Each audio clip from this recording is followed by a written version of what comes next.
right now there's a right-wing civil war that's going on. You have the dialectic between the left and the right, which has gotten even more polarized. I feel like there's a fight for the soul of America right now. Politics is informed by culture. Well, culture is downstream of theology. In order to make a culture work, there has to be a shared value set, or it can't work. Our ethical system has become perverse.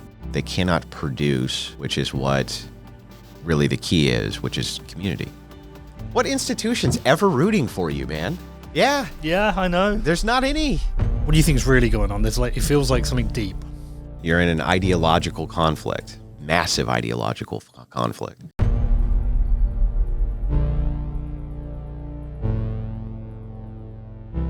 Andrew, hi. America right now, what's your read? What's going on? And just right into it. Straight in, man. Well, it's pretty complex if you want to separate it out.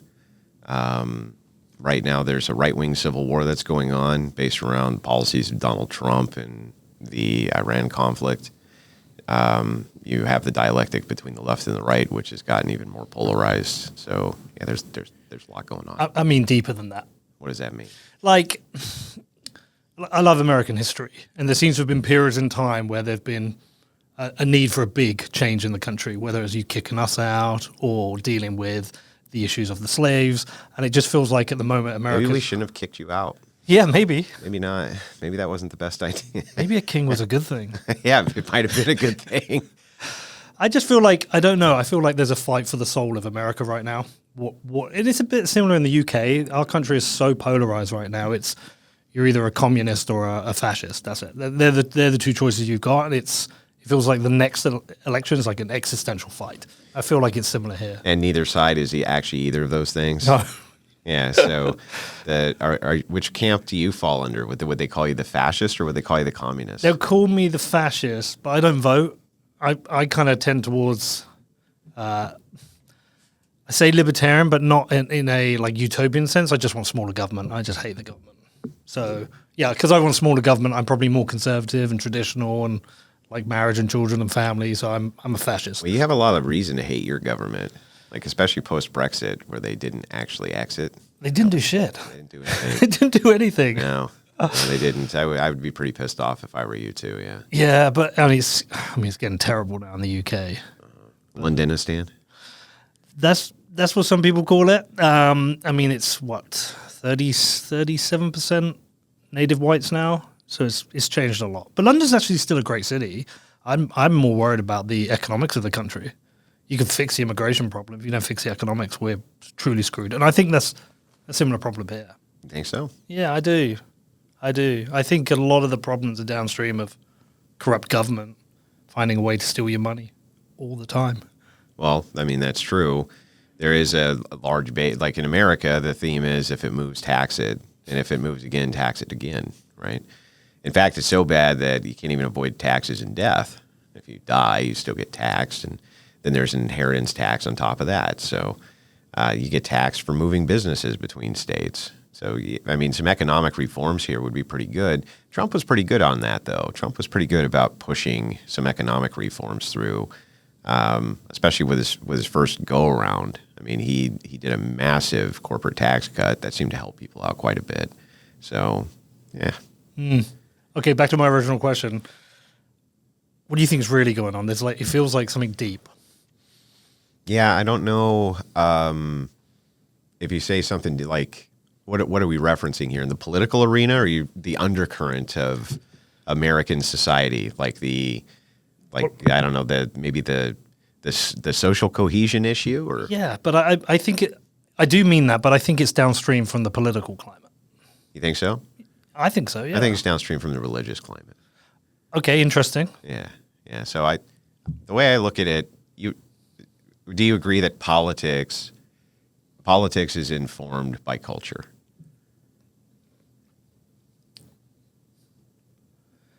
Not always. I think perhaps politics can. Yeah, no, they can adopt culture and. Yeah, I mean, it at least informs it. Yeah. Right. Not saying that. Well, I mean, actually, I guess I am kind of saying that politics is basically if it's downstream of culture. What's culture downstream of? Well, culture is downstream of theology. Theology is what informs culture. So in your country, the Anglican Church, for instance, was a big part of the fabric of the nation. Before that, the Catholic Church. Most of the institutionalized morality and ethics that guide the British people came from the Catholic and later Anglican Church, and it's still a staple there. It's still a Christian nation. Mm-hmm. When you grew up in what you perceived as being a Christian nation, right? For sure. So that informed the entire culture. The reason when Muslims come in, it causes so much problems is because their culture is also downwind of their theology, and their theology is not very good.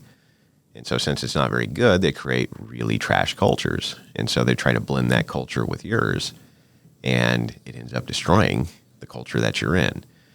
The same exact thing is happening here, but here it's a little bit different. It is true that we have a mass migration issue just like you do in London. But the main problem here is that you have a theological breakdown. So we have one of the most dangerous theologies, kind of theological pressings, which is Christian Zionism. That's a huge issue in the United States. It's a huge issue in your country. And that's a perversion of Christianity. And it's perverse and started only in the last 100 years. Before that, it didn't even exist. So those are the issues, I think, that really tear the entirety of the culture down, is the theological destruction, not the government. The government is, in democracy, your government's a reflection of you, right? Well, look in the mirror. It doesn't look very good, does it? Doesn't look very good. So, well, you put them there, right? Well, so what's interesting about it is, like, why do we put perverse people in positions of authority and positions of power and things like this? Well, it's because our ethical system has become perverse. That's what I think the issue is. So, okay, so it's a drift from religion. And when you talk about the culture... Well, hang on. It's not just religion. Think of a society or a culture as an entire block, right? In order to make a culture work, there has to be a shared value set, or it can't work. So I can't live next to, like, cannibals, right? That's not going to work. And you can't live inside of societies and social orders where you don't have some sort of shared value, some sort of shared ethical foundation. You have to have that. That's important. The pagans had it. The Romans had it, who were predominantly pagans, right? Jewish people have it. The Muslims have it. The list goes on and on and on. There has to be some sort of shared value set, because otherwise you can't even do anything. Can't do business. How am I going to do business with you if I can't even perceive your value set, right? You can't do anything. Can't raise a family. Can't do any of the things that you would ordinarily want to do without that. So if that breaks down, or the thing that you're appealing to is being destroyed, that is going to affect the entirety of the culture, and that's where you're going to get your corrupt government. Okay, I understand. Okay, so you talked about the UK, say, being a Christian nation, Christian values, and that culture's downstream from that. And you talked about we've had a large number of Muslims come into the country. It's a different culture. You can't mix the cultures. They've got different value sets. Where do you place the atheist within this? Would the atheist benefit from picking to live under a Christian rule set, Christian culture, even if they stayed atheist? Yeah. Oh, yeah. Well, in fact, very, very predominant atheist said so. He said, I miss the Christmas carols. He said, I miss the Christmas carols, and I miss the Christians doing the Christian stuff. And it's like, yeah, I'm sure you do. Okay, I'm sure you do. Because the value set that they have, right, it allows you to live inside of a society in which you can thrive, even if you're not a Christian. Christians don't kill you for not being Christians. Muslims do kill you for not being Muslims. They're not kidding around. To the faith, you have to come willingly, or else you can't come at all. You can't be part of the club unless you come to it willingly. So Christians aren't going to kill you for not being a Christian. You can live inside Christian nations and not be a Christian, and they don't kill you. So, yeah, I think that informs the culture in a significant way. And atheists have always been the benefactor of Christian ethics, 100%. They don't have any ethics. What do they appeal to? When you think about ethics or morality, you think about stance-dependent or stance-independent reasons for things. An atheist always has a stance-dependent reason. This is moral or good because of how I feel about it, my stance on it. Now, think about a stance-independent reason. That would be some reason absent you or a mind maybe that you would claim this is in some way a moral fact outside of myself. Well, Christians are appealing to that, and that's unchanging. So if that's unchanging, then you always know where you're going to stand when it comes to Christianity, right? And so those universals create stability. So even pragmatically, even if you don't believe in Christianity or the Christian God, pragmatically you should still probably support Christianity because most atheists seem to benefit greatly from the ethical system of Christians. Where does the authority come from in this? Does it come from the Bible? Well, let's start by breaking this down. By the way, I'm a Catholic, but I'm not really a practicing. But I've definitely over the last 2 to 3 years felt a real drawback to Christianity. Good. I've been looking for something. Yeah, Roman Catholicism draws authority somewhat similarly to the Orthodox, which is what I am. Orthodox is set up with a synod of bishops, okay, and they're the church authority. The Catholic Church, Roman Catholic Church, they have a pope, and the pope is, you could say, is the church, or at least you would say the head of the church. I would say that particular figure is basically the authority of the church, the ultimate authority of the church. They would say Jesus Christ, Roman Catholics, which I would concede the point. I'm just talking in material terms. So they draw their authority from not just the church, but from the Bible and then from tradition, the same as the Orthodox. The distinction is the Orthodox don't change the tradition. Catholics often do because they have popes. So that's the distinction. But that's where they would draw their authority from. So that would be baked into their meta-ethical view. So if you're asking about the framing, the meta-ethics, how does, that's just asking like, how do these ethics work? That's how they work. But there's no ambiguity if you are Orthodox Christian. What do you mean by Still that? ambiguity of where your moral line should be because it's derived from the Bible. Well, I mean, it's an impossibility to know the answer to like every moral conundrum or question which would ever come up. But there's a good base set of... Yeah. There's the primary things which would inform it you wouldn't normally be confused about, right? There may be some ethical dilemmas which would be difficult to navigate, but that really has no bearing on whether or not the ethical system itself is good or not. Right. Out of interest, have you always been religious, deeply religious? Or have you come to it in a certain way? I always believed in God, and I always described myself as a Christian, but it was only later in life that I realized I didn't know shit about my own. I'll tell you what happened. Yeah. I was talking to a friend of mine, and we were on the topic of Christianity, and he was talking about a book in the New Testament I wasn't very familiar with. And he was like, "You don't know that?" I said, "No." "Let me ask you a question, man." He said, is your faith the most important thing in life to you? And I said, yeah, I think it is. He said, how come you don't know anything about it? That really pissed me off. Not because he was wrong. It pissed me off because he was right. He was 100% right. That did seem very strange that I always had identified as a Christian, definitely had faith, but didn't know anything about my own religion. Didn't know church history. I didn't really know very much about it at all. Thought I knew it, right? But I really didn't know much at all. And so I decided to go find out. When was this? Go learn. It's about 5 years ago. Yeah. So there's a whole period of time about maybe six years ago. I've listened to a couple of your interviews. I listened to you on Rogan.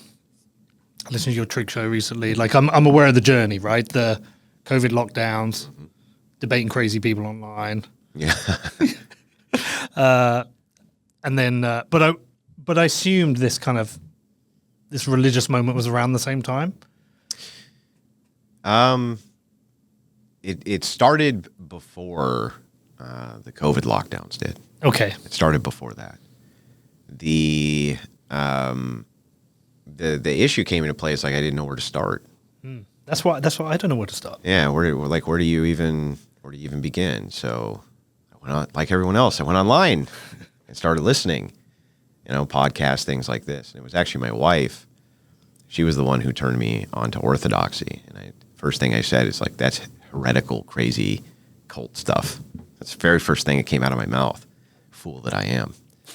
And my wife's like, okay, well, you're kind of the head of the household. We're going to do what you want, but you should look into it. And I was like, yeah, whatever, woman. You know what I mean? And then she pestered me about it again, and I gave her the yeah, whatever, woman again. And then it was like third or fourth time. I was like, fine, I'll look into this with you.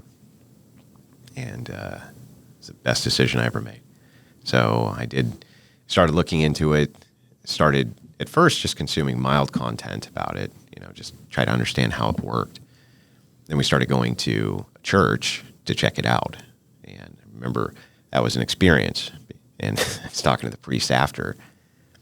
And he's like, so how was your first time in an Orthodox church? And I said, it was strange. He said, it's because it's formal.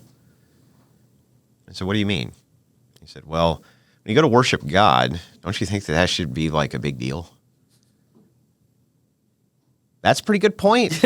He's like, and isn't it kind of embarrassing when people flail their hands and make it very performative and make it kind of more about them and look at me than about the actual worship, ritualistic worship of the creator of the universe? I thought, that's a really good point too, right? Like that's you're selling me here. So we went through, and I had a long catechesis.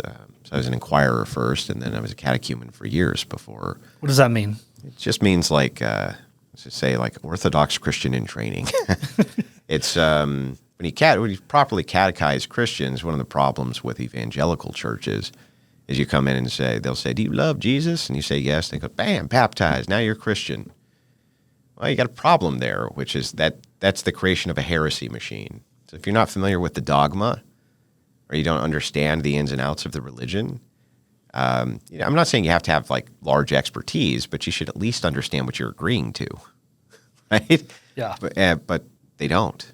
They mostly don't. And so what a catechesis is, you'll see this in Protestant high church. High church would be something more akin to what sacramental Catholic or Orthodox church, let's say. Let's just call it high church. Or the Catholics or the Orthodox, they will they'll take on a catechumen, and essentially what they're doing is they're making sure that they understand not only what they're agreeing to, but what the dogma is before they agree to it. And I think that that's missing in Protestant church. I think it's a big problem. So when you think, I mean, I know I've heard you explain yourself as a Christian nationalist. You want to... Yeah, or Christian populist is probably better. I think the Christian nationalist is pretty clickbaity. People just like the bait, But I think Christian populist actually captures it better. Are you considering this as like a soft theocracy? No, it doesn't need to be a theocracy at all.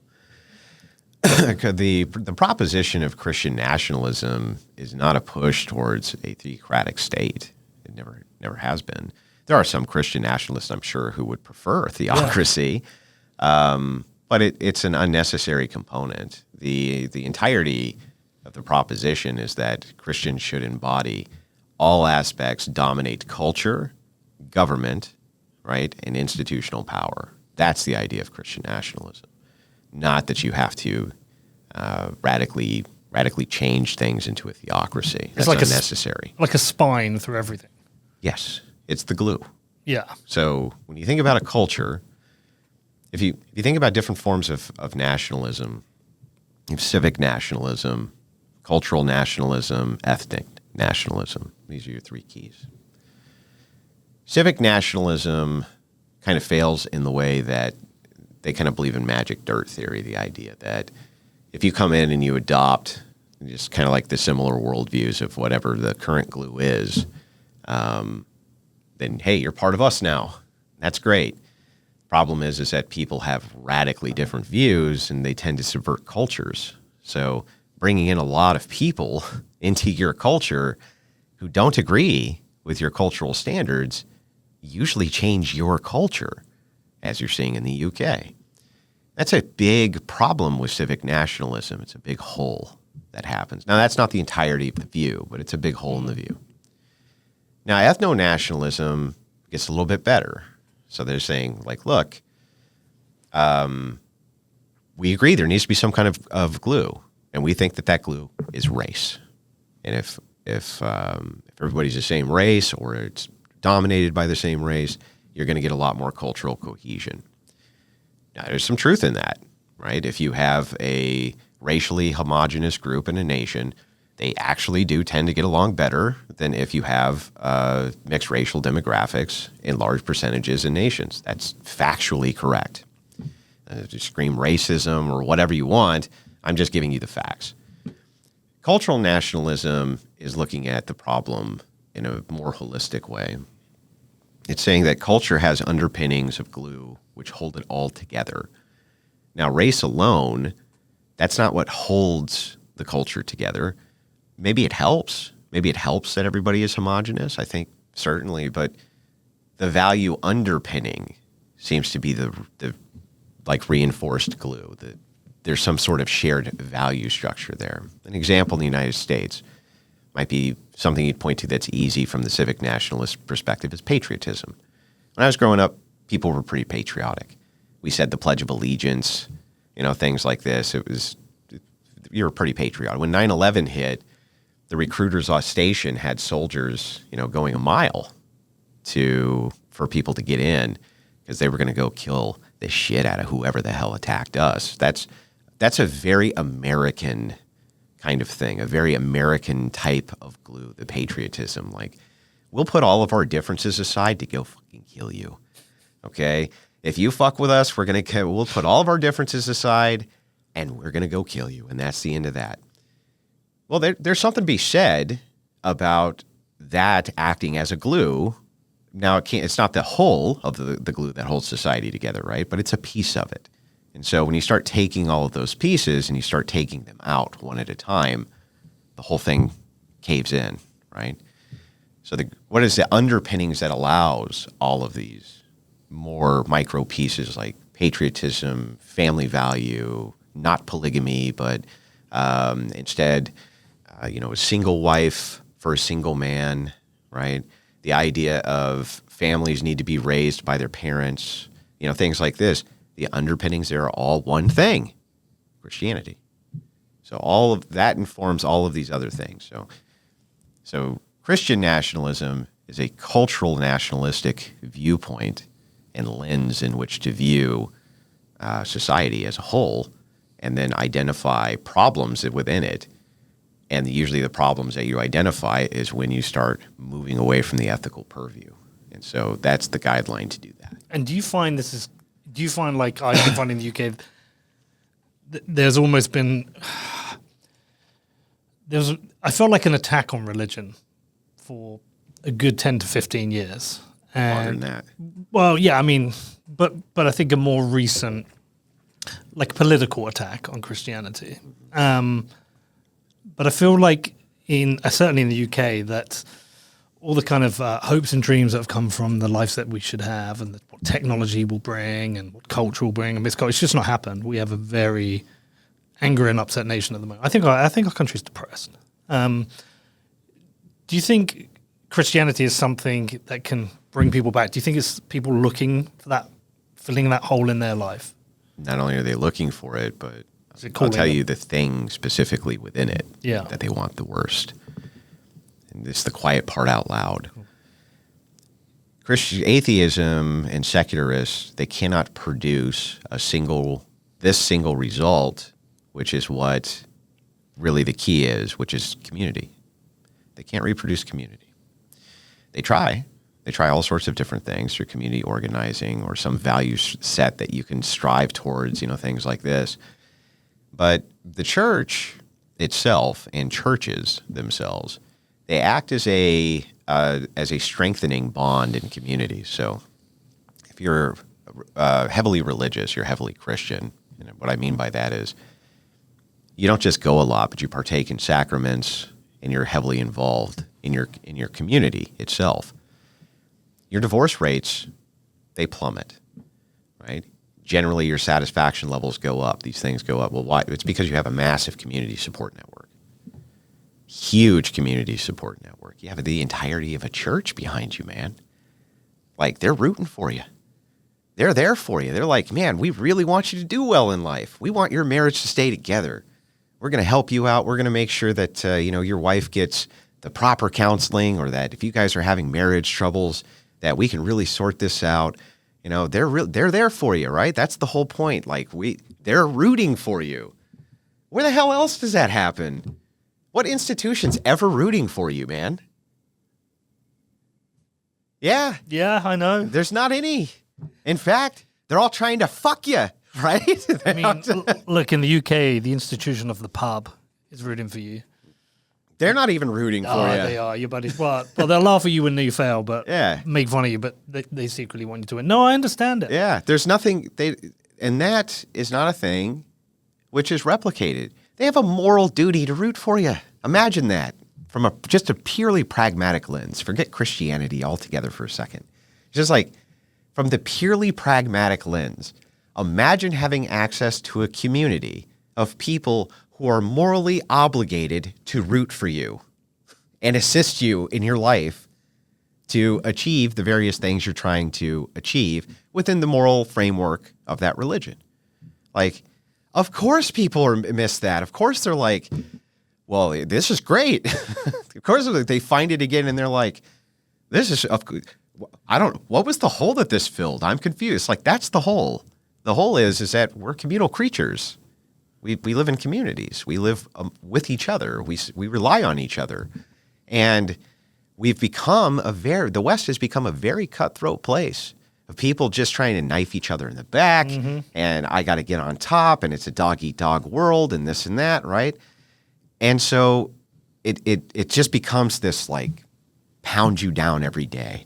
You just get beat down a little bit more, a little bit more, a little bit more. And every man watching this, including you nodding your head right now, understand exactly what I'm saying by you just get pounded and pounded and pounded from every angle at all times. And it's like, and then there's this one thing. There is this one thing, this whole community who's like, nah, man, it's all right. We got you. We're going to help you out here. We're dealing with the same things, but don't worry. We have you. That is not a thing which can be replicated. And they've tried. Secularists have tried many times to replicate it. Atheists have tried to replicate it. They have clubs. They have various things like this, but they can't give you the moral obligation for it. They missed the glue. The moral obligation. You as a Christian, you have a moral obligation to support your brothers, right? You got an actual obligation to do so. Where the hell else is that? Nowhere. All right, let's talk to you about my sponsor, Ledden. Now, if you're borrowing against your Bitcoin, there's one thing that matters more than anything else. Is it actually safe? Well, Ledden have just dropped their lowest rates ever, but more importantly, they haven't changed the thing that matters most. Your Bitcoin is never lent out. So they're not chasing yield, there's no hidden risk, and there's no rehypothecation. Just collateralized loans done properly. Now, they've done over $10 billion in loans, and they've done this through bull markets, through bear markets, and everything in between. And they've done it without ever losing any client assets. So now you get lower rates, which means the bigger the loan, the lower the rate, and full transparency before you apply. There's no monthly payments or early repayment penalties, and they give you tools to stay in control, from auto top-ups to LTV alerts. So you're not choosing between a good rate and safety anymore, because with Ledden you get both. Now, you can check out your rate using the calculator at ledden.io/Peter. I want to talk to you about one of my new sponsors, which is Monetary Metals. Now, if you're like me, you probably spend a lot of time thinking about sound money and how to protect yourself from currency debasement. Now, for some people that's Bitcoin, for others it's gold. For me it is both.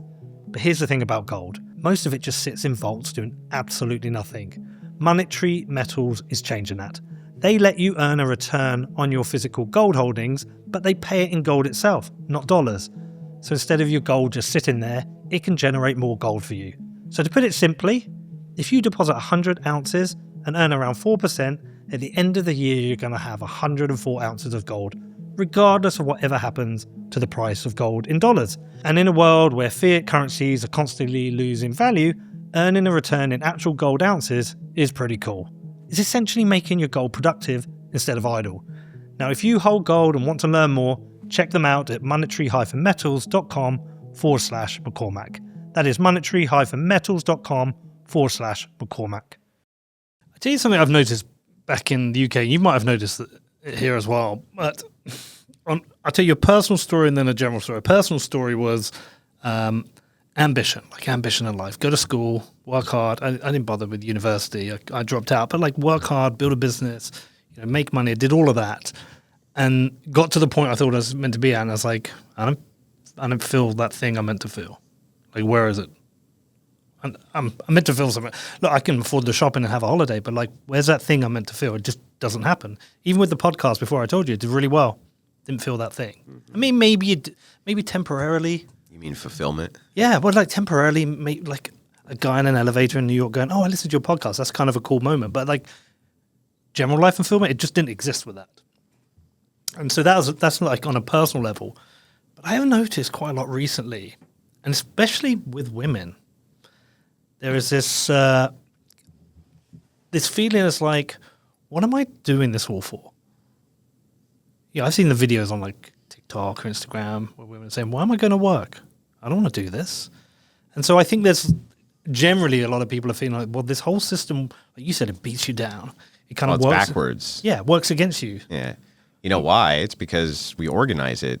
We organize it in the dumbest way possible. So, well, look, yeah, I mean, in multiple ways, but I come back to the money and the corruption of the state as well. It doesn't matter how hard you work; they just take more and more and more. Everything gets more expensive and shitter. Like my son's 21, and we watched this film mid-90s. I've brought it up on the pod a few times, and I remember watching it at the end of it. He's like, "Oh, Dad, you got to live in the coolest time." He rejects this modern world. And who can blame him? But you keep, as we're having the conversation, I sense a lot of libertarian style thoughts in your head. It's real, yeah. And I'm going to try to do my best in the nicest way possible, beat all those thoughts right out of your brain because they're terrible. Like the idea, when you say government corruption, the government's corrupt. Government's just a coalition of people. And they're people who you usually put in place, right? Yourself. Yeah. Now, there's lots of cases you can make for not really. It's a two-party system in the United States, for instance, and it's not like the way that you do voting in the UK is much better. And the fact that you can end up with I think only 13% wins the entire thing just based on the various rounds. I'm not exactly an expert in UK voting, but I think that it's very similar to Canadian voting, if not the exact same system. Yeah, you got to get MPs. Yeah. You got to get MPs. You got to get enough. But you really want enough to get a parliamentary majority. Otherwise, you have a hung parliament, which is what we're heading towards now. So you can give your party votes to another party, too. Right? Yeah, you can have coalitions, but they always fail. I actually envy parts of the US system. Like, you get a decision. Right. I know it goes to court sometimes afterwards, but you get a decision. And once you've got a decision, you actually run the institutions. We don't. The institutions are mostly independent. Yeah. And they work against the government. I mean, I don't think either system's perfect. Let me just, on the libertarian thing, I'm not like this utopian, no government libertarian. Sure. I'm more like, like small government. Yeah, look, just, can government get 1% smaller next year? Yeah. And then just a bit smaller. Just because the way the money gets extracted away up into the top, I just think's kind of bullshit. Up to the top, you mean the top percentage of society? Like the asset holders, like the way the money works, the way inflation works. I mean, I don't want to tell you something you may already know, but government creates money, banks create money. It goes to the people mainly who've got money. Therefore, they buy the assets. The assets go in prices when everything else does. But if you hold the assets, you can leverage them, and then you have more money. And the people at the bottom, they get smaller coffee, smaller chocolate bars, smaller houses, and just get less. Yeah. So it's kind of inflation is kind of a crushing force on society, I think. Yeah, well, I mean, and it always will be. Yeah, I think it's inevitable that you're going to end up with a currency, and that there's going to be inflation and deflation with any currency. Nothing's ever stable. Not even gold. Not even gold. I mean, even the Romans suffered from inflation and deflation as well. I agree in a sense that there's necessarily going to be corruption inside of government, and the larger the government gets, the more corruption there's going to be. That's going to be the same case with the church. The Catholic Church, once upon a time, spanned half of the globe, so there was a lot of corruption. It's not that the Catholic Church was corrupt, though. It's that you can't span half the globe and not have a lot of corruption. It's just not possible. So the larger an organization gets, the more chances arise for there to be corruption within that organization. The government's no different than that. Now, the government here, at least in the West, has some kinds of checks and balances against that, and watchdogs and various things like that, a lot more than corporations do. That's for sure. The problem I have with libertarians always is I'm like, it's funny. I can point to places where there was no regulatory bodies and no government, and you ended up with things like railroad tycoons. You ended up with corporations who acted as though they were a governmental body, and they didn't do better. They didn't do better.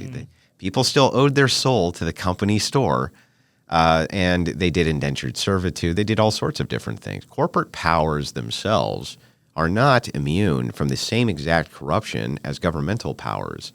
It's just that if you span an organization large enough, you're going to end up with corruption necessarily. So yeah, I don't disagree. Yeah. But like I say, my position of being a libertarian is more like we get left, right, it gets bigger and bigger. Yeah. I just want the tension between big and small. Yeah, well, what is the tension between big and like? It doesn't exist because the libertarians don't have any power because for the libertarians to be successful, they have to accumulate power, which is antithetical to being a libertarian. Can I ask you a question? Yeah. It's been my experience most of the time.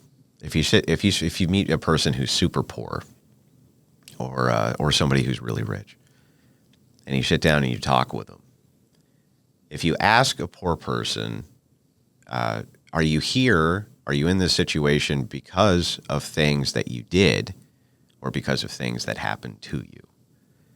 Most of the time, it's been my experience that they say, because of things that happened to me, right? Things that happened to me. That's why I'm here. Not because of things I did, because of external forces that did bad things to me. Interestingly enough, though, anytime I talk to a person who has wealth and I say, "Are you here because of things that happened to you or because of you?" They say, "I'm here because of me." Yeah. Right? So, I'm here because of me. To me, what that's signaling always is, the one is always taking essentially the view that I'm responsible for myself and my decisions probably are what got me here more than external forces. And the other one is not. And it seems like the wealthy people are the ones who have the ability to understand, like, my decisions and weight and planning and things like this actually matter regardless of external forces. And generally speaking, poor people don't seem to understand that. And people say, well, that's because they don't have the right economic training, or they don't have the correct, understanding of how these things work. And I'm like, no, I don't think so. I just think a lot of people are really fucking dumb. Like, I mean, honestly, I think that you could give a dumb person all the financial training in the world, and they don't care. They want to go see the movie. And the movie costs $20, and I'm not going to delay gratification, so I'm going to go see the movie. So, like, how is it not always going to be the case that wealth goes to the top when most people mismanage it on purpose because they want thing? I want thing. Yeah. Well, but I think the honest answer is a bit of both. Like, I was lucky to be born in England, right? Fortunate. I wasn't born in Ethiopia. I was born in England. Sure. And I was lucky to be born to parents like who worked hard, and my dad was shift work and put the money into a good schooling. But then I also worked hard myself, like really fucking hard myself. So I think the only honest answer is and for everyone, it's a random combination of the two. It's whether they're honest enough to recognize it. Because, I take the position of, like, I benefit from the way the money system works. I'm an asset holder, right? So if I'm an asset holder, I benefit from inflation. I'm on the other side of it, but I don't want it. Like, I see how the financial system works and extracts from the poorest 80, 90% within a nation to give the top 10, 20%. It's probably really top 10%. Or even up to the top 1%. Yeah, but that's a grossly unfair system. Well, how do you make it fair? Well, How do you make it fair without using government intervention and big government to go in and start making lots of policy and then enforcing it? well, actually, I think the Anti-Federalists were right. Really? Yeah, I think Because they tried it. Do you know that? In the Articles of Confederation, we had what you're discussing right now. Before there was a United States, separate money. well, each state had their own separate money. Yeah. That was a big problem. They had a hard time trading with each other, and they had a hard time with inflation. They had a hard time with all sorts of different things. They actually solved a lot of those issues when they federalized. Yeah, but when they look, I'm okay with the idea of a single currency. What happened across the I think that it's the central bank that is the primary issue to me, or giving the government access to the infinite money printer, which obviously comes from digital money. That's a problem. But I mean, people have been loaning against money they don't have in their vaults since, 2,000 years ago, since tally sticks, right? But that was a free market. If a bank in the bank could fail, right? That was a risk you took. And if the bank failed, it didn't have the money of the run on the bank, then so be it. That was the issue. And yes, people lost in that instance. But now we've centralized that around central banks and governments and allowing them to just this is what seems like just open corruption to me. I mean, look, there's no easy answer to this. It's same with the health system, right? You have a private health system here, and people can't afford to get healthcare. And in the UK, we have the NHS, which is free at the point of use, and there's endless waiting times, and those got real there's no perfect system, right? Because people will book appointments because my elbow feel funny. Yeah. And so they bog the system down because it's free. Yeah. There's no perfect system. No, well, What's the trajectory towards a better system? yeah, but I'm not even saying that I'm looking for the perfect, right? So like Dave Smith, libertarian Dave Smith, he always says don't let the perfect be the enemy of the good, right? There's some wisdom in that. It's a slogan, right? Yeah. And I'm going to make fun of him for it for years, but there's some wisdom to it, and the wisdom is like we don't have to have utopia or nothing, but when you say I want to move towards something that's even better, it's easy to identify problems, but it doesn't seem to be very easy to identify solutions to them. The UK system and the Canadian healthcare system, it's true. There's a lot of financial relief when it comes to getting treatment. The problem is getting the treatment. And the outcomes. And so, and what happens is if you incentivize people through this is free, right, and your taxes are paying for it, then they'll go and bog your system down for a cough due cold. They'll bog your system down for, just nonsense. Some people just think there's something wrong with them and there isn't, and they want to go get they'll bog your entire system down. When you have to pay for it, well, people are a lot more choosy about bogging the system down then, aren't they? They're like, well, I don't know if I want to go spend $500 because my finger hurts a little bit today. It's like, so that's the general idea. And I understand the concept moving over to the central bank aspect of it. I understand the criticisms there. I understand the criticisms with Keynesian economics. I get it. I understand. But it ultimately, if you don't have an Alan Greenspan who's sitting at the levers of inflation and raising inflation and lowering it to contract and then expand the money supply, the system doesn't work that poorly. It doesn't work terribly. The question that I had about it for libertarians, I remember when the movie Zeitgeist came out and when all these different movies came out, and they're really hammering the central bank concept. And I thought it was interesting, and they make a lot of valid points, fractional reserve banking being one of them, all of this type of thing. I think that there's very good points that are made there, but they never answer a pivotal question that I have, which is if you wanted to get rid of interest and usury, how the hell do people get money and capital to start businesses? Who would loan you money if they weren't going to get a return on the money they loaned you? So I don't think there's an issue with interest. I think the issue is with money creation, like the creation of money out of thin air.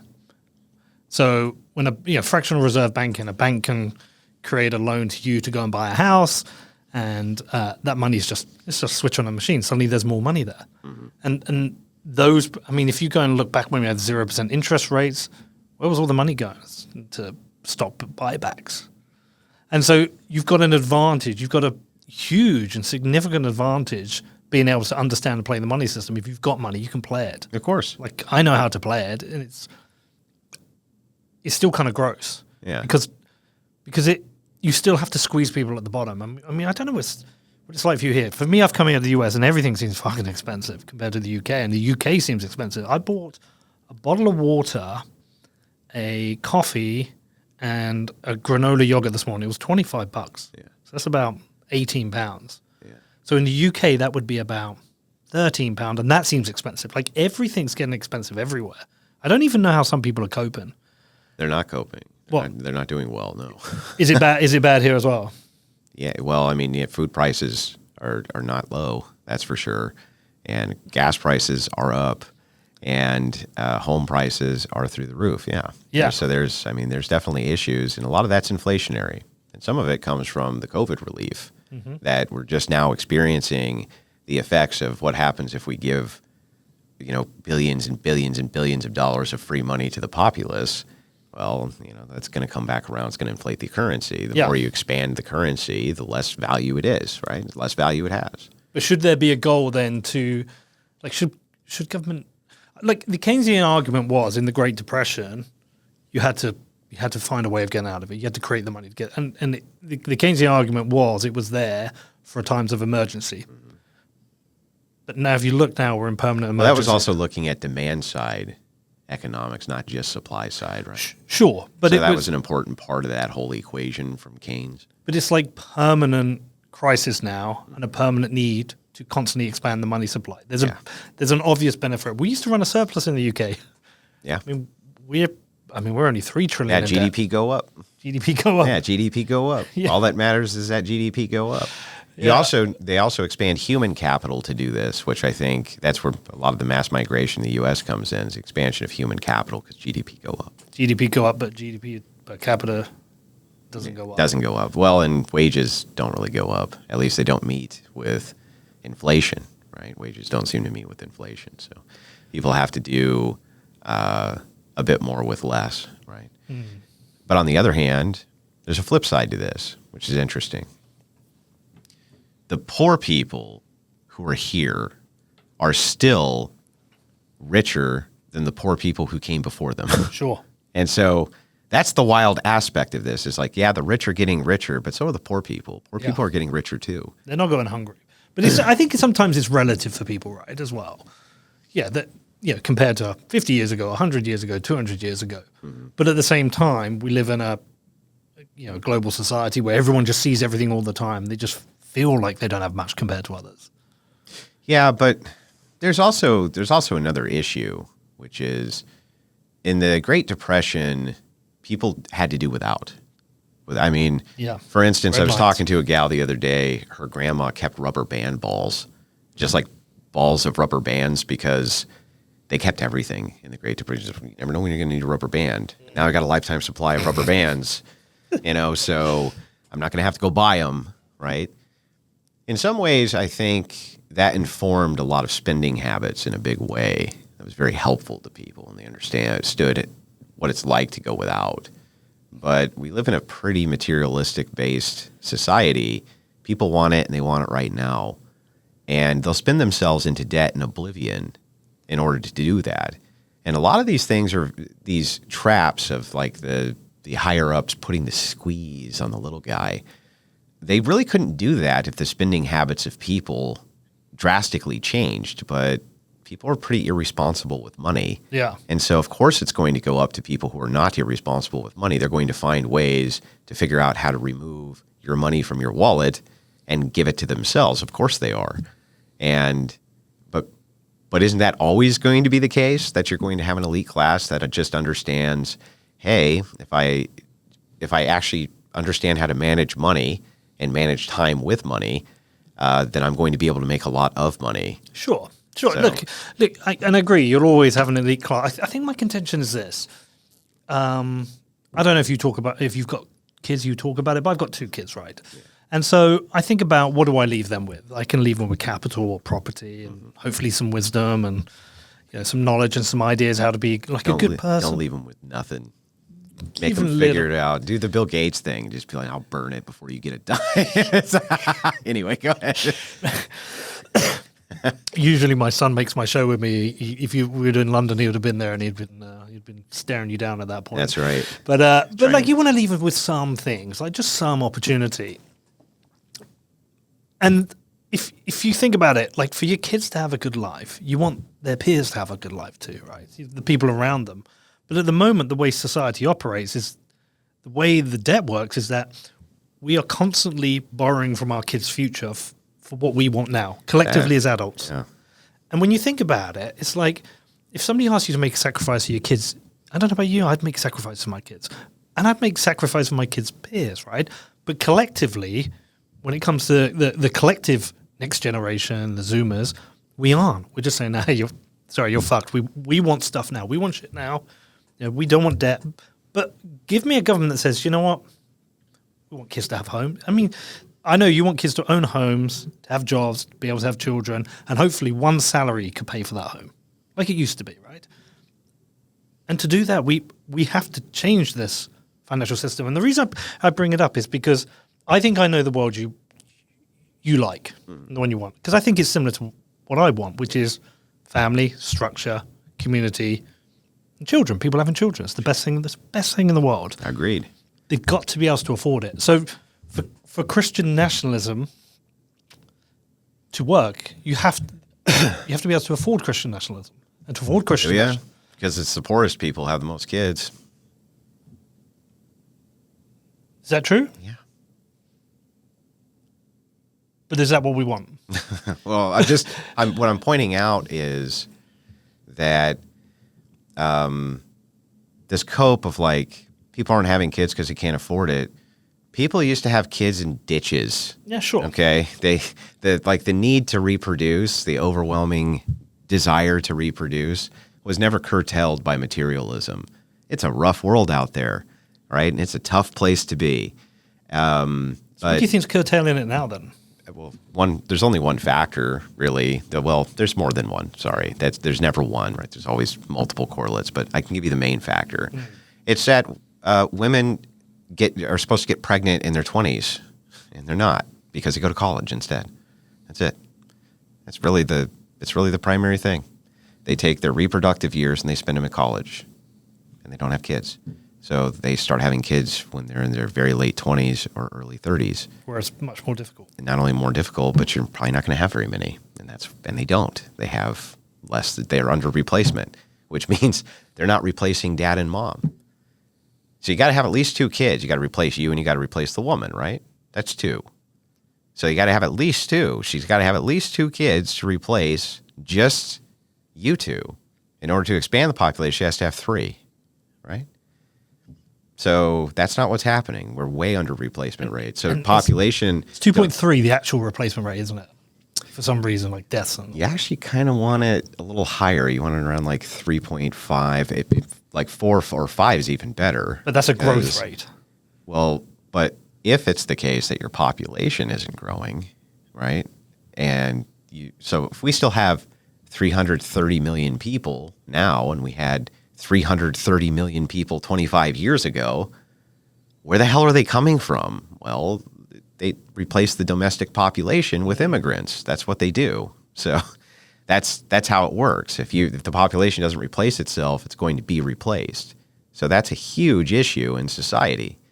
But that's not because of poor people not having kids. Poor people have kids like crazy. Like it's family planning, like rich people and middle-class people, they do family planning, right? Like long-term thought process goes into this. So they're not just having kids.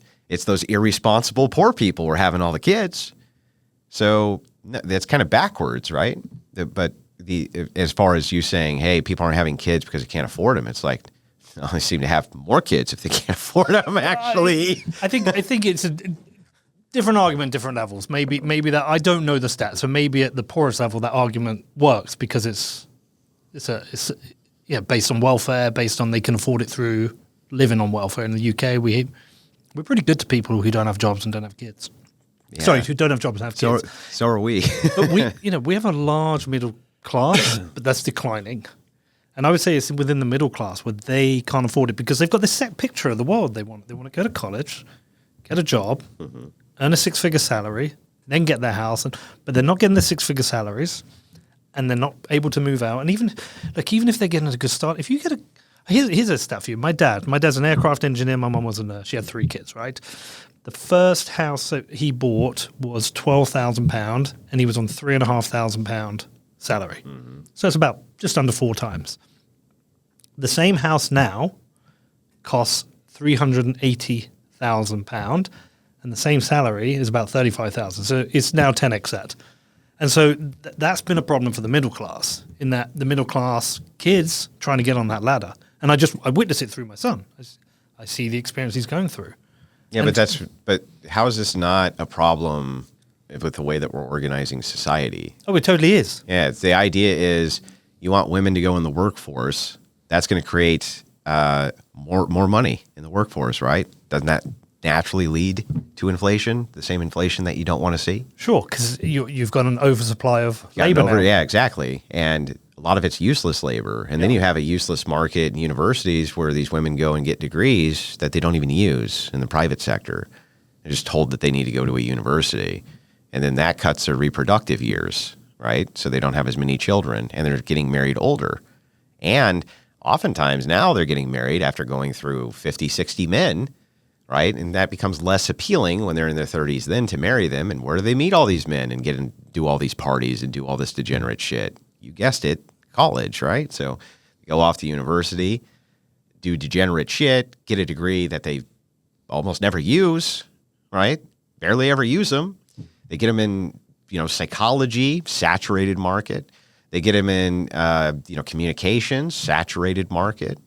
All these are saturated markets. It's very difficult to use those degrees for anything useful.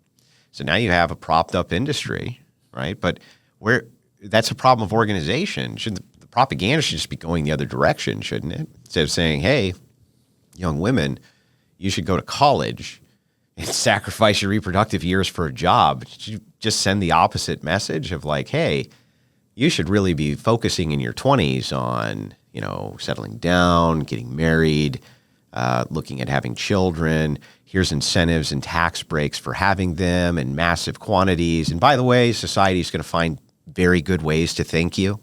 Like if you're a mom and you're married, we're going to kind of elevate you a little bit socially. You're going to see, you could run propaganda for that.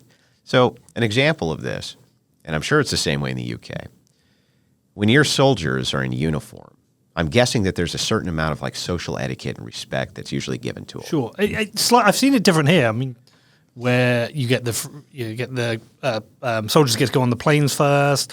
When you wish Shamu, we stand and clap them. Well, we have a volunteer force, but even when we don't, and we have a draft, we look at it the same way. Yeah. Like, look, that's that whole patriotism thing, right? It's more so here. Like I've even noticed just with the whole "thank you for your service." Yeah, like, of course. We have it. We do have it. Yeah, sure. Well, these are our brothers and our sons, and this type of thing, who are fighting oftentimes in wars for our interests, right? And sometimes even unjust ones. Most of the time unjust. And we shifted away from the Vietnam era hippie who blamed the soldier to actually blaming people who sent the soldier, right? And so there's a lot of that patriotism which is still in the undercurrent. A lot of it's been eroded, but it's still in the undercurrent. This whole idea of like, hey, you serve. There's some extra privilege. What they're doing is they're getting an extra set of honor, right? The way that society even responds to them is just like, well, the soldiers are getting on first. People are like, well, of course. Well, of course they are. Those are U.S. soldiers. Those are our boys. Of course they go first, right? Former military. Well, of course they did their time. Of course they go first in the buffet line. Of course they get a military discount. Nobody thinks twice about it. That's giving an extra set of like privilege and honor for a thing that you did that we consider to be very honorable. You can do the same exact thing for motherhood. You can do the same exact thing for family dynamics, which are mommy, daddy, kids. You can give the same type of kind of social honorifics, and we do in a way. In a way we already do. For instance, people are more likely to trust family men. there's a reason for that, right? Because it already displays that they're responsible. And loyal. Loyal. Also, corporations and companies more likely to hire men with families. They're far less likely to go job shopping. They need that stability, don't they? And so they look at it and they go, okay, you're a single man and you're a man with a family and you have an identical set of skills. I'm taking the guy with the family. You say, well, why? Well, because he's probably not going to be doing much job shopping. He's got a nice, stable job. He knows he needs to come every day. He knows he needs to work. He knows he needs to support his family.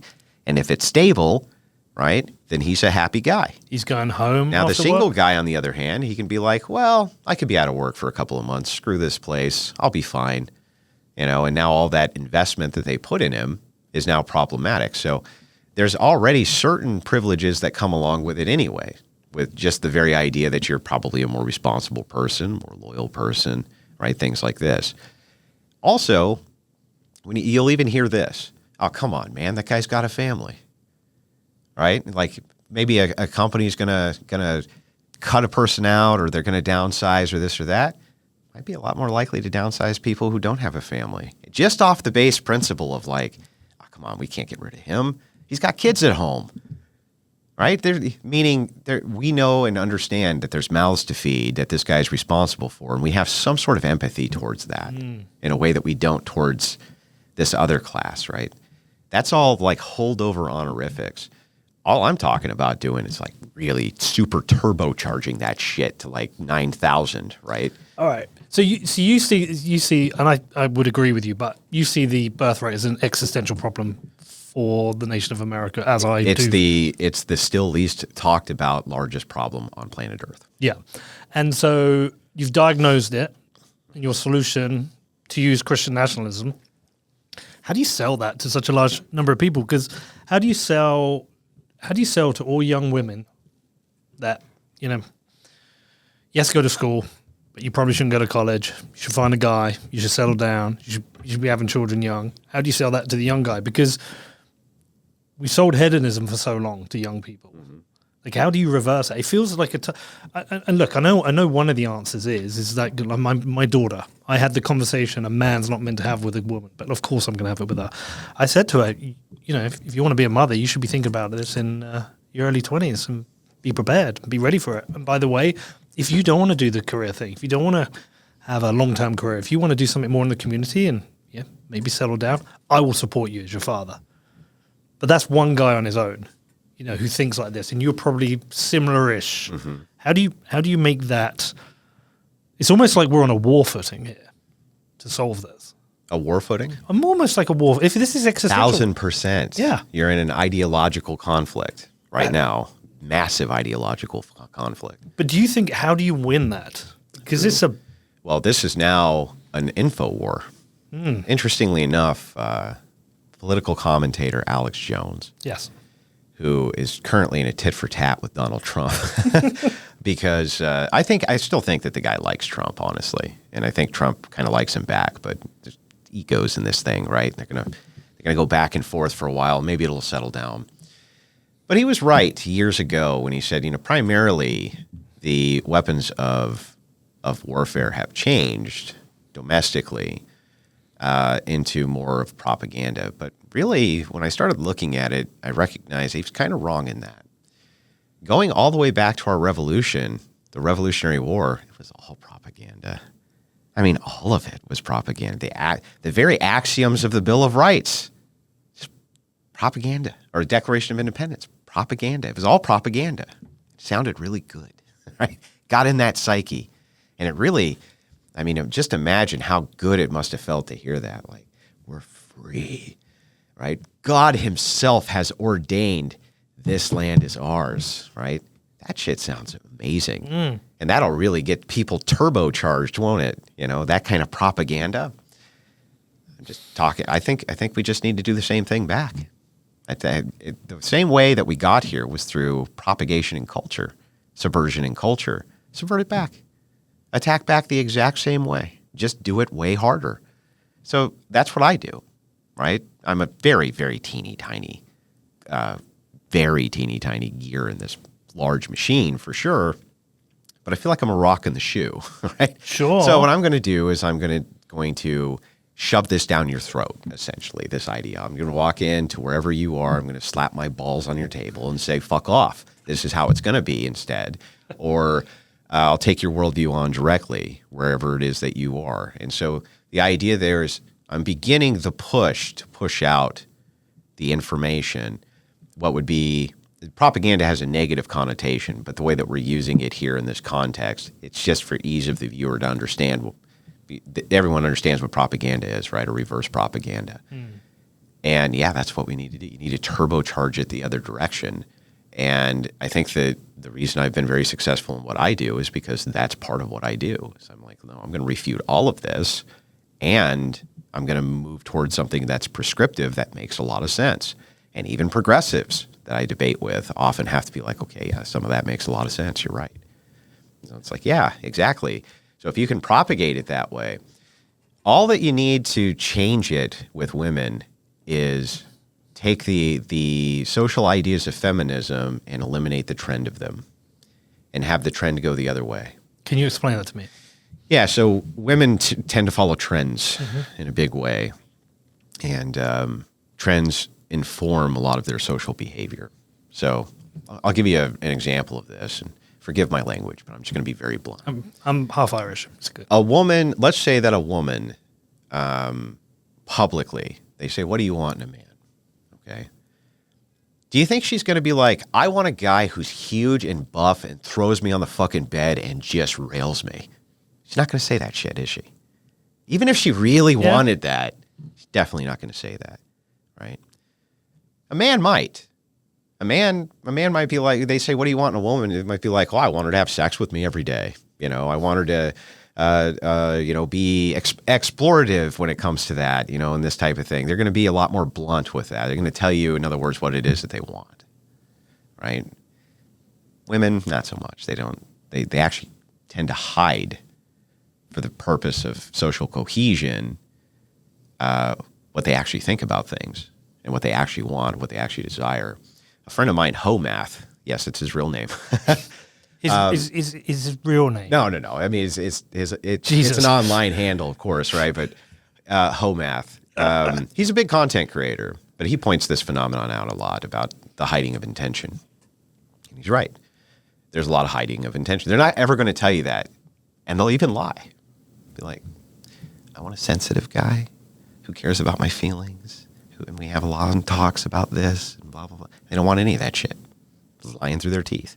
Now, don't get me wrong, there's some women, I'm sure, who like that, right? And there's some women on the opposite spectrum who just want to be brutalized or all of that, blah, blah, blah, blah, blah. I'm just saying that they will literally, for the purpose of, I'm going to be judged correctly by other women by having the correct woman think, which is, they just lie to you, right? I want a sensitive guy, blah, blah, blah, blah, blah.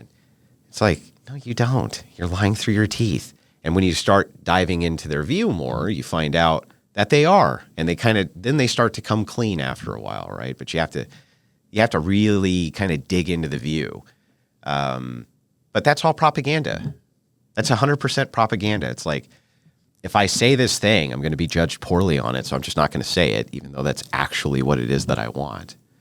And again, if you can eliminate the trend towards feminism or the trend towards this, and you see some conservative women beginning on that path, right, where they're like, no, I think we just want masculine men who tell us to shut up half the time because we're being overly emotional, and it's like, that might sound counterintuitive to you. You might be like, wait, what? What are you talking about? Women don't want it. It's like, a lot of them do. Yeah, a lot of them do, and they totally and completely lie about it publicly. Just totally lie about it. So what I'm talking about in switching trends is just being like, well, the feminism angle, right? Make that the thing that everybody hates, and make this other thing the thing everybody likes. And then women will conform to that. And then when women come out and say, I'm a feminist, blah, blah, then they'll socially shame her to death. They'll be like, no, bitch. That's not how it's good. That's how they operate. And so that's a way you fix that aspect is you fix it with supercharged propaganda. That's the way that it's always been done, by the way, with both sexes, but it's particularly effective with women. On the man side, the incentivization is really simple. The incentivization for men has always been simple. Hey, you want to be able to afford a family? Most men never could traditionally reproduce. Now they can. You can have a family. You too can have this whole family thing. If there's ever a political system, political party that just focuses on that message for men, we're going to make it so that you can actually have a family and you can support it and you're the head of it. That, whatever that political organization is always going to do extremely well. Is that kind of what Charlie Kirk was managing to do quite a bit? Of course, he used TPUSA. By the way, there's late message Charlie Kirk, and then there's earlier message Charlie Kirk. Early message Charlie Kirk was fucking soy as shit. Okay, it was like, I'm a civic nationalist, and he was really weak as far as a political right winger went. It was only after the Graper Wars with Nick Fuentes and having all of these people come up and ask him, hey man, how does having a bunch of gays help us win the culture war? How's this big tent conservatism helping us with anything? Did he begin to move closer to the position of an actual right winger? And closer to when he died, he was using much more of that messaging, the idea of like, really got to put family ahead of everything else, right? Men should have the dominant place in the household. Now, the left sneaks in and lies to you, and they always pretend that we're going to use force for this. Oh yeah, men are going to be the head of the household? Hey, you're going to enforce that. Huh? You're going to come in and tell them that? No, you don't. It's never how it works, right? What you do is you influence for social norms. That's it. So it's like, if a man isn't the head of the household, he thinks there's something wrong. He's like, wait, there's something going on here that's not correct. Right? That's how you enforce things like that, through social pressure. You don't have to use force. That's crazy. But that's always the straw man of the other side, is that the right's going to come in and force you to using force. Just using the same thing that the left used. Propaganda, which is turbocharged, and incentivization. Well, they do use force and violence. When it comes to cultural subversion, they will use force, I agree, but they generally don't use force. They generally have much, much better ways to do it. They do it through media. They do it through cultivation of universities. That's one of their big recruiting grounds. And they do it through news stations, and they do it through mass media and propaganda. That's been the tool of choice for the left. Yeah, that was a good thing Charlie Kirk did. Obviously, we're in the UK. We don't really have an equivalent. But what I always saw and admired that really stood out to me at the university campuses, he kind of made conservatism cool again. Because in the UK, I don't know how much you know about our politics, but conservatism is very much ties and shirts, aristocracy, old school, kind of look like lawyers. And I think it's the same thing as Protestantism. Yeah. Have you ever seen the Protestant uniform, like the Protestant evangelical uniform? It's basically like always a blue button-up shirt with a tie. It's like, now, I'm here to tell you about Jesus Christ. And the young conservatives who've built a bit of a profile in the UK, they're all the same in a very dapper suit and tie. Yeah. But you talk about tents. It doesn't build a big tent with youngsters, but little things in these Charlie Kirk things where he's giving away the caps. You'd have the conservatives, but with the backwards baseball cap and a t-shirt, but they were conservative. And what appeared to me was a lot of those girls were looking, going, "Well, I want that guy." It's not just the matter of who they sexually desire. No, I thought it was more than that. It seemed cool. It's not even just a matter of cool either, right? It's a matter of the social trend of judgment towards in-group behavior. Mass media made it cool for women to be skanks. Let's be real, okay? Even sitcoms. The sitcoms I watch now, I go back and just go, were these really that subversive? And it's like, just in Seinfeld, like, how many dudes did Elaine bone? Like, she slept with a lot of guys in that show. And if you go to Friends, same thing. It's like, a lot of these people, they really normalized, like, hey, women having a new guy every couple of weeks and sleeping with him and then talking about it afterwards, it's normal. That's cool. That's trendy, right? That just became kind of the normal part of the social fabric. And it's like 100 years ago, they'd been like, what are you talking about? That's grotesque. That's grotesque. That's horrific. What do you mean? Sure, but 100 years previous, is there a reality that this might be our world, and the likes of you and I just have to accept it? Look, I'm not trying to take us back in time, but tradition are experiments that worked. That's what a tradition is. What the hell do you celebrate Christmas for? Right? It's not like you came up with it. Okay, somebody else came up with it and gave it to you. Yeah. And you're like, hey, every year that I've done this, it worked. So I'm going to do it again this next year, and this next year, and this next year. That's what traditions become. They're experiments which work. You have your own family traditions, I'm sure. I don't know what they are. Your own little small rituals with your son, perhaps. I have mine with my daughter. For instance, I'll come in and I'll say, you know what time it is? She'll look over and she'll be like, yeah, I know what time it is. Like, yeah, it's time for you to get your ass kicked at Mario Kart. There's like, those become like little teeny tiny rituals in your own household, right? And things like that. Why? Because every time you've run this experiment, it's worked. Yeah. And so that's what a tradition is. And so if that's the case, I'm not saying, well, let's go back 100 years ago to when we didn't have computer systems and we lived like the Amish. I'm just saying that there's some traditions which I can clearly see worked. And if it's the case that they're reintroduced, will likely work again. Is there two kinds there? We have traditions at our house. We have one every Christmas. I let the kids go under the tree and just pick one present on Christmas Eve, and they can have it that day. They don't have to wait for Christmas Day, and that's it. And they love it. We do the same thing. Oh, right, great. Yeah. And they love it because they're looking at those presents and they want them. Yeah.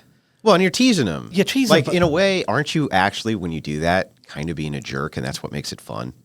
Well, I'm pissing their mum off. Yeah, exactly. You're being a jerk, right? And It's my tradition. I'm keeping it. But that's a tradition that has an instant kind of reward in front of them. Mm-hmm. But some traditions, the reward is like delayed. Like the reward of stable marriage and parenting. It's something maybe you don't even have the kind of mental reason to realize at 20 how good that is.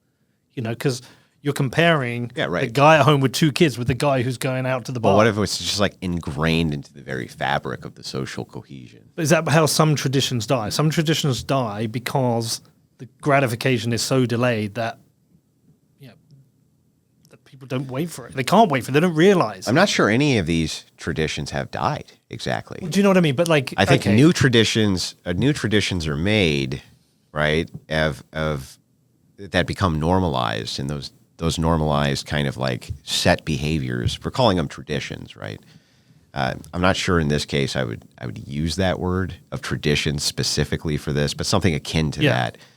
Just the normalization of social behaviors. If you normalize social behaviors over a single generation, you're screwed. They're going to normalize it for the next generation, and then the next generation, and the next generation. That's how subversion works. And it's like subvert it the opposite way. It works the same exact way. Right? The idea, for instance, in the United States, I'll give you a tradition that I grew up with, was the Pledge of Allegiance. You said it every morning. Right? Now, we didn't even think about it. It's like, oh, the bell rings. Please stand for the pledge. We all got up, right? Hand over the heart, pledged our allegiance to the flag of the United States of America. Right? That's what we did. Every morning, without fail. Monday through Friday. And the teacher did too. The principal did. The principal would often be on the intercom saying the pledge. Oh, is this not a thing anymore? Done. Everywhere? Basically. I haven't seen it. In years. Now, maybe they do so in some places, but I think that they did away with it because the idea was like, you can't tell us that we have to pledge our allegiance to a flag. You know what I mean? This type of thing. But that tradition itself was so ingrained, I never even thought about it. Right? But it certainly helped with the idea that I still have to this day of the undercurrent of patriotism. That's how effective it is. That even if I'm really pissed off at my government, think that they're doing fucked up shit with wars and this and that, I'm like, well, I still can't quite get past this. And I even know it's indoctrination. I know 1,000% that was an indoctrination. I'm still kind of just okay with it. I'm like, yeah, it was. But it was pretty useful. Have you diagnosed where the subversion came from and why? Oh, man. Well, it's multifaceted. Yeah. So bad ideologies lead to worse ideologies. And then worse ideologies lead to cataclysmic ideologies. There's a coalition of bad things in the United States that don't necessarily have anything to do with each other, but then became tied in with each other. One would be the idea of, and this was something which basically began with the country, Protestant destruction of theology really set a lot of the path, like the cults in the 1800s, the large Protestant cults they had sex cults and bizarre views on sex and puritanicalism and all sorts of different things. Those created spiritual movements and all sorts of other factions which began to get heavily into various Enlightenment philosophies. And that helped to pervert the social fabric quite a bit. So, is that when you had the separation of church and state? Well, that's even before this. Even before that? Yeah. Right. So, but the separation of church and state, the secular aspect of it in the First Amendment, that's fine. It was always supposed to go to the states. The states all had religions even after the ratification of the Constitution. Okay. All the states had their own religion, basically. I think only 2 didn't.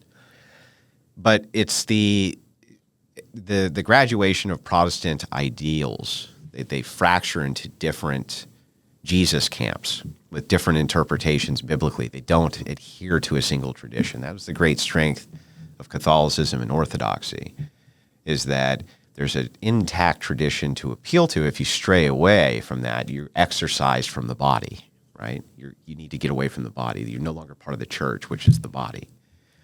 Protestants just fractured and made a new body, right? That's what they do. There's no right way to do this, after all. You just say, Jesus loved me, and that's it. So you ended up with all sorts of Enlightenment cults, many of which were responsible for a lot of the roots of feminism. And then you had the ideal of communism as well. And the first thing communism did, of course, was destroy the traditional church. It's the very, very first thing they did when Bolsheviks went through and slaughtered Tsar Nicholas, who was an Orthodox. By the way, he's an Orthodox saint now. They sainted him. They butchered the Orthodox Christians there. The Russians just butchered them.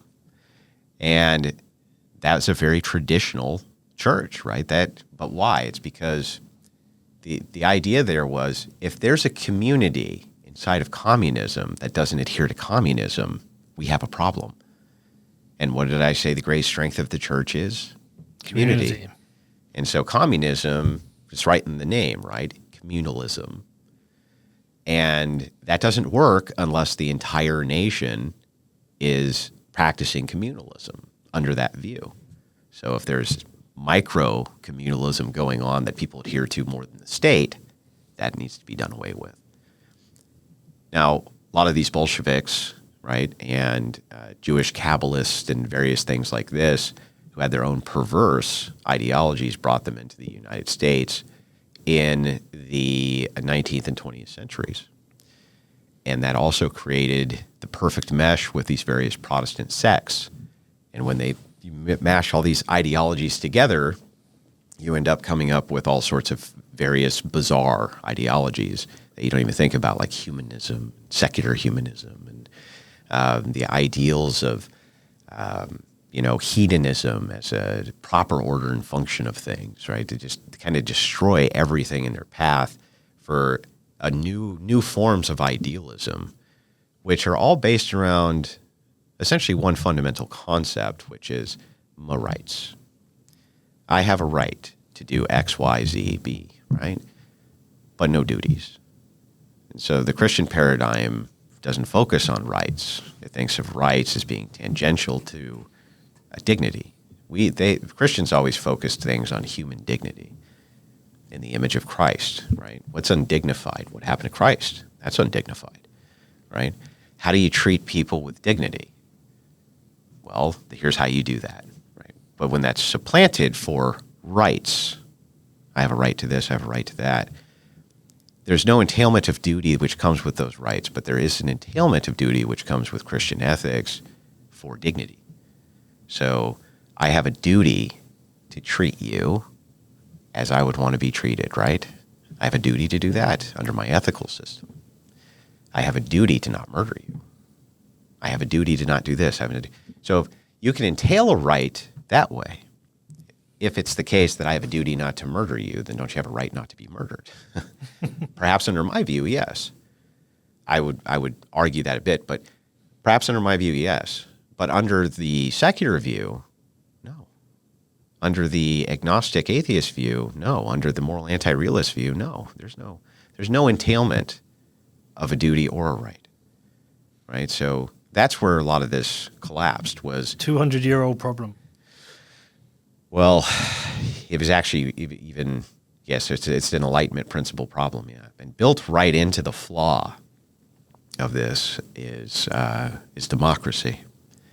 The democratic social order itself is flawed from its foundation because democracy seems to always expand. It's ever expansive. You always want to include more people in the process.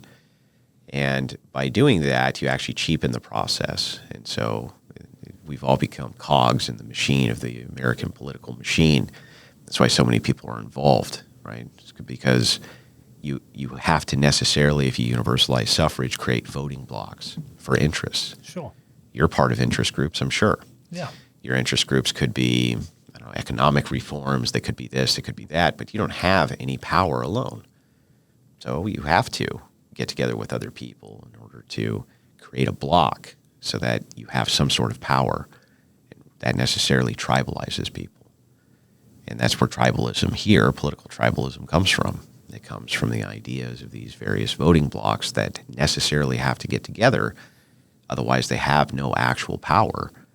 And so it becomes an us versus them game.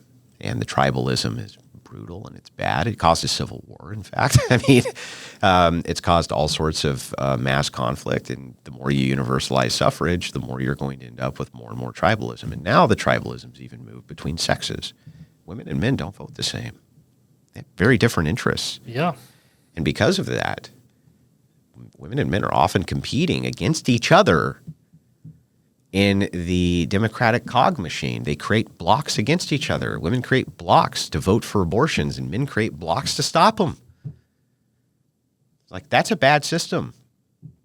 It's a really bad system, and the way that we organize society it's very poor. And we don't organize how you should organize a society is pretty easy, actually. You look at men and you look at women, and you say, what can you do that you can't? This, then we're going to prioritize for that. It's pretty easy. What can you do that you can't? Well, I can have babies. Oh, can you have babies? No. Okay, great. Well, then we're going to prioritize society around that thing that you can do. What about you? What can you do that they can't? Oh, I can lift heavy shit, right? I'm very resistant to heat. I'm very resistant to cold, right? I can be a soldier. I can do many of these amazing things that they can't do, right? At least generally they can't do. Okay, great. Then we'll organize society around that too. So now we're going to organize society around like the fact we used to organize. Yes, exactly. Isn't that amazing? So now we're going to organize society based around the fact that you can have the children and you can't. Well, it's mind-blowing. But do you think we can get back to that? Of course. In fact, it's so simple when you explain this to people. It's like a light bulb goes off. They're like, yeah, actually, that is retarded. Why wouldn't we organize society around that? And it's like, I don't know. It's really retarded, though, because like they're the only ones who can have the kids. Why do you want them to go to college? During the years, they need to have the kids. That's literally retarded. Why would you ever organize society like that? Why? I tried to make the argument recently with a female friend of mine that women shouldn't vote, just out of interest, just as a challenge. And the point I made to her is I said, she joined a group of 4 lads who were in the pub having a conversation. Yeah. And I made the point, I said, oh, the conversation changes when you get here. She was like, why? I was like, look, when we all sit here, we think about big stuff. We talk about the world, the economy, structure of society. We're there, outside of sports, with the big stuff. Mm-hmm. Do you and your girlfriends ever sit down and talk about this stuff? She's like, no, we never do. We talk about how your kids are, how's the job going? And then they talk shit about everybody. Yeah, but it's more top level. And I was like, do you not think, therefore, that influences what you vote on? You might be voting for the wrong things. Right. There was an agreement, but no willingness to sacrifice their vote. So I said, well, how about this? How about you'd have a scenario where you don't get a vote in the elections, but say I wouldn't get a vote in the House at home. Of course I would, but generally speaking, I come home from work, you decide how the house operates. You know, we stop work then, we have dinner then, this is what the kids do. Oh, yeah, I don't mind that. Right. So I found an in. yeah, the idea relationally, the way that you actually package that is I would do it the opposite way. Just say, look, what if it was the case that society actually honored you? That men actually did put their jackets on the ground for the puddle when you're walking across the street. That men actually did give the honorific to you, and that's how you were treated. You were actually treated with an elevated social status. But you also got the fuck out of the way. Right? You got the fuck out of the way, and politics became the dominion of men. Okay? But the honor portion, you get to have that. You get to have like that elevated position, the prestige, the additional thing that men don't give a shit about anyway. Right? They don't care about that. Right? Would you take that deal? A lot of women are a lot less resistant to that deal. Well, I mean, if society is going to actually, you know, kind of kiss my ass a little bit, you know, they're going to kind of elevate. Like when I walk into a room, the men will stand up and say, ma'am, you know. Now that suddenly sounds like maybe a little bit more appealing. It's like, do you really need to be a cog in the wheel here? Is that really necessary? Or would you rather have that elevated social status? Because if you want to stay in the political machine, the political wheel, especially for egalitarianism, there's no reason for me to treat you any differently than a man. Zero. And that sucks, doesn't it, when men treat you like men, because men treat each other like shit, right? That's part of what builds camaraderie with us. That's part of why we can actually be friends. It's because of how fucking horrible we are to each other, except when it counts, right? Except when it counts. I'm sure that you and your mates talk mad shit to each other. Dude, and something bad happens to them and we're laughing in their face. But when the serious, like there's bad and there's serious. Yep, when the serious thing comes come up. at your house. Let's go. Let's get a beer. How can I help you? Yep. Oh, man. That it's sucks. fun. You lost your job. Look, man, me and the guys got together. Yeah. We're going to help you get through the next couple of months. Oh, man, that's great. But you're also stupid. You know what I mean? Yeah. Like, that is part of how we build resistances to the world is through that. We have to constantly that's just shit testing each other, right? And it's funny. For us, it's fun and funny and hilarious. There is that flip, isn't there? Like if your friend can turn up with like a new shirt, a new sweater or whatever, he might look all right, but you'll just hammer them. You'll kill them. Fucking, you look terrible. Where'd you buy that? A girl can turn up and look terrible and they're like, oh my God, you look amazing. Yeah. There's complete reverse psychology. Yeah. That works with and again, a lot of it is social lying. Because then that woman leaves the room and they're like, can you see what she's wearing? Right? A lot of that's just like social lying. But I guess back to the point is the kind of like elevation and prestige. That is a thing you can bribe women with. Get out of the political machine, right? And then you get the elevated status. That can't be, now the way that I'm discussing this with you, right? That likely wouldn't work to present it as an either-or option. You propagate it through propaganda, right? And once that becomes more of the normal status, people will defend it anyway. They'll defend it on their own. They'll come to the same exact conclusion, just like the anti-suffragettes did, where they say, actually, we kind of like the position of being moral authorities in society and matrons that men and women come to when they're having emotional conundrums. And we make decisions that are very important in society in those regards. Why would we want to be political cogs? That's for the men. I can think of a few women, though, who will listen to this conversation we're having and go, yeah, like I completely agree with it. Of course. You two dudes have said. Yeah. Yeah, they would. Well, things are shifting. That's how far we've changed. Yeah, things are shifting. And certainly. We've been, my side of the camp and the Crucible, my channel and the community, this and that, we've helped with that change. We've helped with that mindset shift. Not much, but at least a little tiny bit. And that's enough for me. By the way, were you always like this? Like you said, you come in, you throw your balls on the table and say, have you always been this person or have you developed this? I think that's in line with how I've always been most of my life. I don't think it was always necessary though. You know, it's necessary now. Yeah, it wasn't always necessary. Like you didn't have to do that stuff. It wasn't really, I mean, sometimes you did, you know, but people were way better when I was growing up at conflict resolution. because they had to deal with each other. They didn't deal with a smartphone and texts and emails all the time. I mean, I'm pre-internet. I'm pre-internet. Yeah, I'm pre-internet. I remember when AOL came out, and I was like, what is this weird shit? People had better social skills. I mean, way better social skills. Well, you had to turn up on time for stuff. Well, it wasn't just turning up on time. But there was an order of things. There was an order. These devices break the order. Yeah, that's true. Yeah, I mean, I guess a good example of that, even what you're saying there, is like if you got together with somebody and you were talking or this or that, and you'd be like, "Hey, man, you want to come over to my house this Thursday at blah?" Yeah, sure. Like there wasn't much in the way of text follow-ups because there wasn't any text follow-ups, right? You have to actually call them. The expectations like, well, it's Thursday, I'm going to show up. Yeah. Right? You're right. That does make a lot of sense. But it's also the idea, I think, of being able to sit down in front of somebody and the social cues that people get very upset about that nobody got upset about. Like, for instance, sitting at a table with somebody and being like, oh, come on, man, you're full of shit. Right. And the other guy kind of like laughs, like a little sheepish, just kind of laughs. Aw, like you have the back and forth and this kind of thing. It didn't become like a big explosive thing. You know what I mean? Where it's like, now we're engaging in life ruination and trying to destroy you in every way capacity possible for this small slight. Like it just didn't operate that way because the social skills were better. Now just based on a perceived slight, people try to ruin your fucking life and they'll spend years doing it. And it's like, how does that help anything ever? And by the way, 99% of the conflict could probably be eliminated by just talking to the person. These social skills they're gone though. Can I tell you my Tinder thesis? Sure.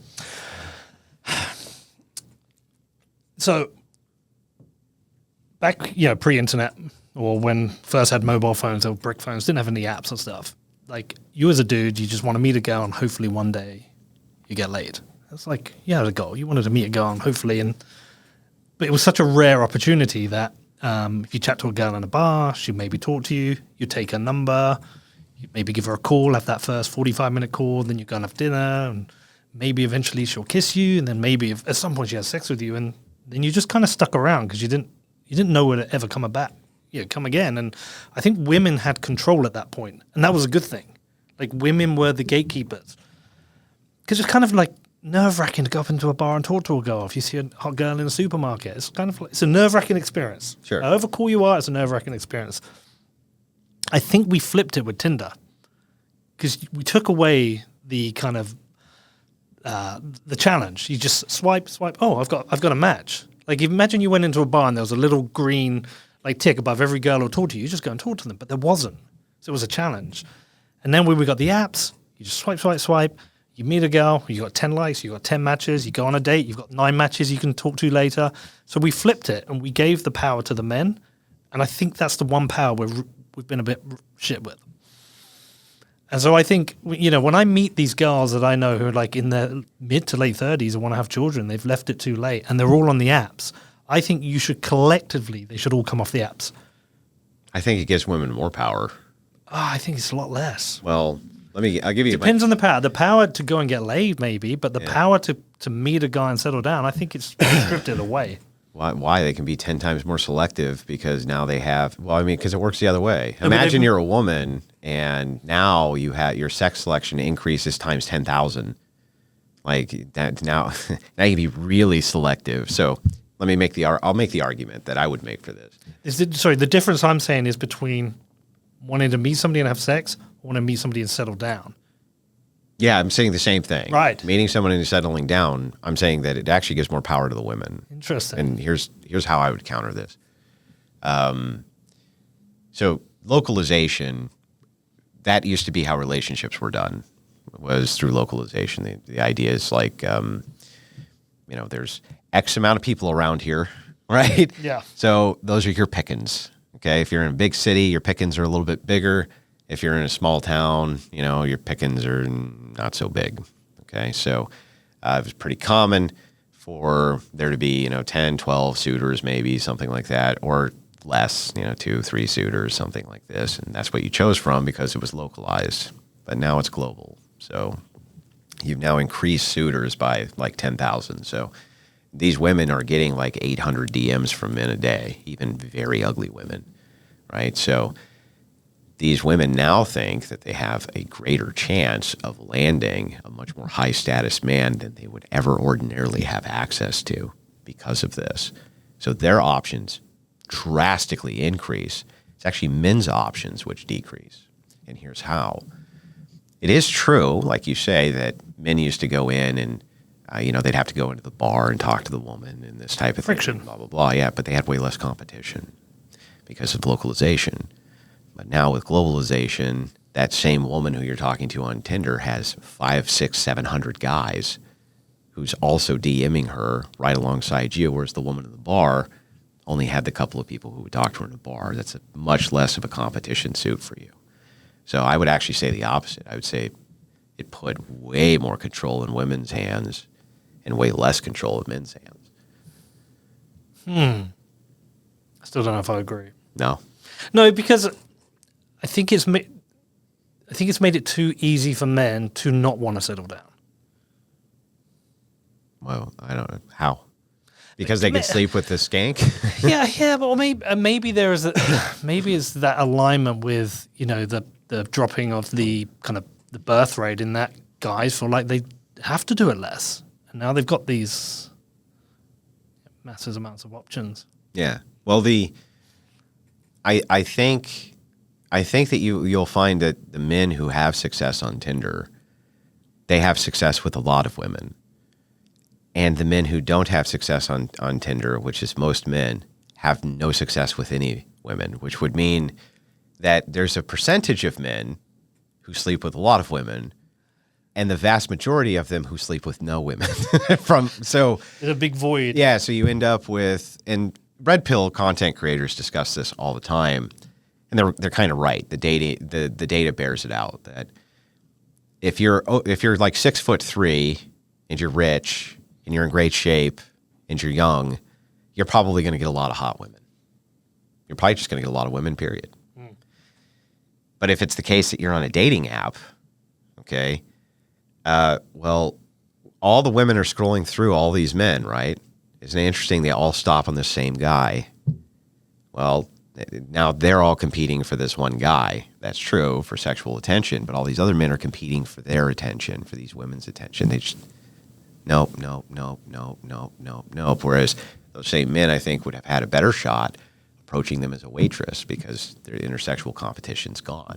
But hold on, haven't you just made my argument then? If they're all competing for the same guy, it's a lot harder for them to find the guy who's going to settle down because there's a large number of them just competing for that one, and there's all these other guys not finding. Well, no, because the options through localization for settling down were basically settled. You're going to pick the best of this limited pool.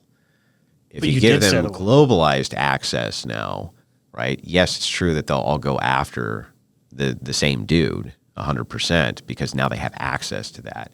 But that actually gives them control because now they can say, this is the type of guy that I want. I'm going to go for him because there's no limited access.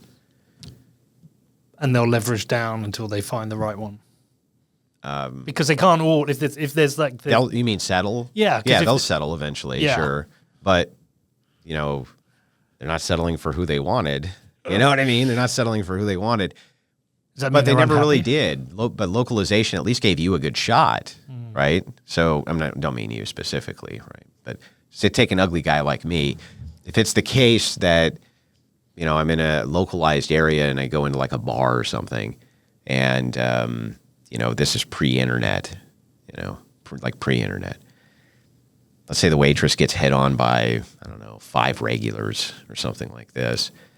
It's not that many different people to choose from here. You know what I mean? I don't really have to do that much to stand out too much. But what if she has, 10,000 guys approaching her or 500 guys approaching her, or some days she has 200 men approaching her. Now I have to do a lot to kind of stand out, right?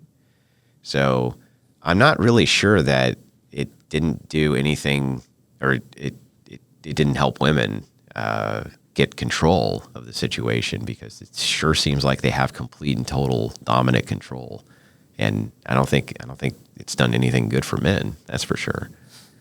So that's just my 2 cents. Fair. What do you, I mean? Does that stand to reason?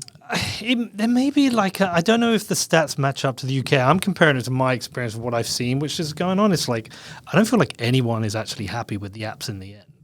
Oh no, I agree with that. I'm just saying, I understand what you're talking about when you're talking about like you're playing an RPG and there's like the exclamation point above the head, so you know it's a new quest, right? And you're like, if it's the green ones, then you know that you can just walk over and talk to them. So that's gonna really help you out a ton in landing it. It's just like, I don't think so, because there's 5,000 other guys who also see the green that you now have to compete with. You didn't have to before. I thought the friction was a good thing, though. Really? Yeah, I thought guys having a bit of friction, it was a good thing. Friction in what way? In there's no friction with just swiping. It's just like swipe. Oh yeah, that's true. But now there was friction. Yeah. Like you mean like a little bit of fear? A little bit of fear, yeah. Yeah, like a little bit of fear, like you're going to get rejected. Yeah. You know, this kind of thing. And that takes the personable element out of it.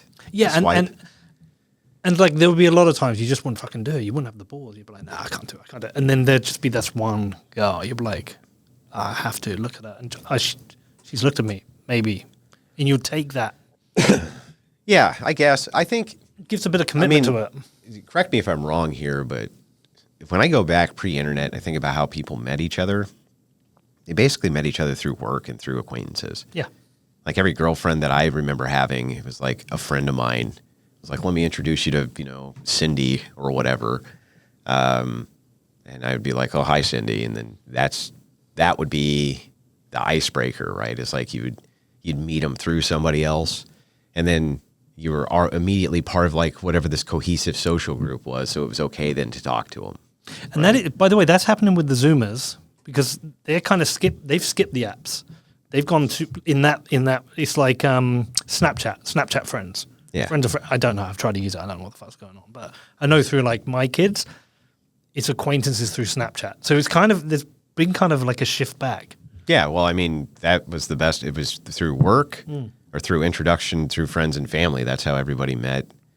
It was actually pretty rare when I think back on it, because you see all these pickup artists and stuff. You know what I mean? Men used to have mad game when it came to approaching women and this type of thing. And it's like, no, they didn't. Actually, in retrospect, I don't really remember seeing too many men just approach random girls and talk to them.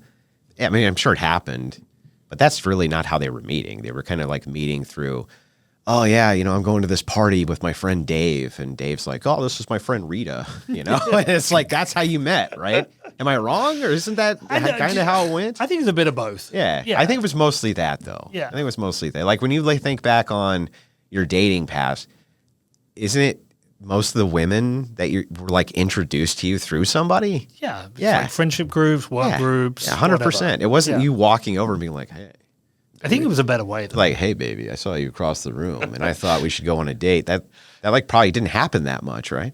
I mean, it's kind of how I met my wife, so maybe I've got a bias. Maybe. But I mean, the overarching, the amount of relationships you've been in pre your wife, just for dating and this and that, my assumption is like most of them were met through, social groups and friends. And you don't actually understand how unsuccessful I was. It's bad. Yeah, it's pretty bad. Oh, I can. Maybe I'm telling a one-man story here.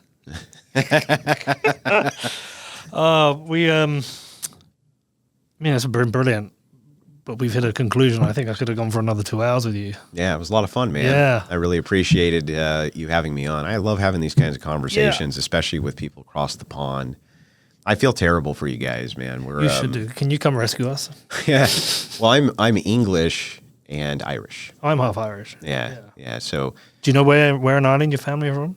I don't have like deep-seated roots there. Yeah, my father's Irish. He lives in Donegal. Well, he stays with me 6 months of the year, but he's proper Irish. Have you been to Ireland? I have not. I haven't been to Europe at all, and I've been avoiding it, but I don't think I can avoid it for too much longer. You shouldn't. Like, Europe is amazing. But the news and social media is only going to show you the bullshit. I mean, if you come over, I could show you so much good stuff. Good restaurants. I could show you good bars. We could have good whiskey. Because not as good steak as you have here. Go to soccer match, football match.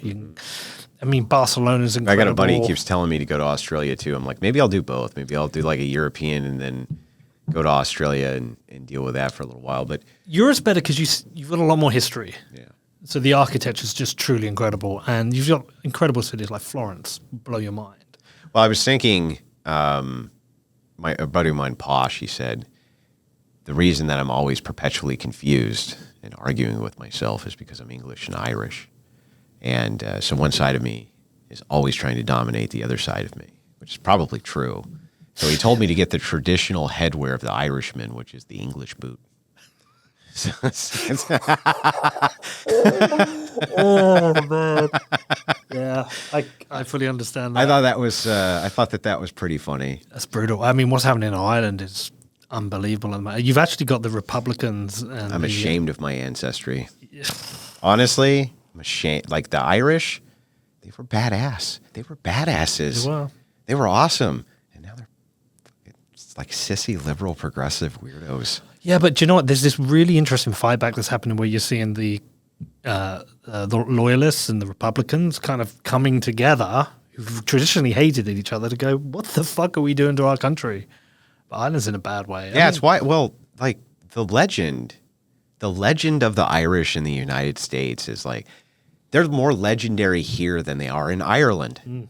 I think there's actually more Irish people here than in Ireland. Well, Irish Americans are the most Irish people you meet. Yeah. They celebrate St. Patrick's Day more than we do. Yeah. Well, it's what's funny to me is like the legend of the Irish in the United States, like the fighting Irish. Everything about the Irish is like, man, they're badass. They're the drinkers. They're the ass kickers. You know what I mean? Every cop's last name is O'Houlihan. You know what I mean? Like the Irish, the deep, rich history in the United States of how we view the Irish. And we hated them at first because we hate everybody at first, but they became an integrated part of U.S. culture, right? That the Irish did. And it's like, and then to see how we, I guess in a way, glorify the Irish, and then to see how the Irish are actually acting, you're just like, oh God, you just like destroyed all of the great legends that we in the United States made about you, and they're just like legendary people, you know what I mean? And he just destroyed the entire view, just wrecked it all. It's still worth seeing though. There's parts of Ireland that are great. Yeah. Galway is incredible. Like if you come, do they have Irish in them? Yeah, look, if you come to the UK, you have to take the 30-minute flight and go to Ireland as well. It's like going to Australia and not seeing New Zealand. You might just drive it.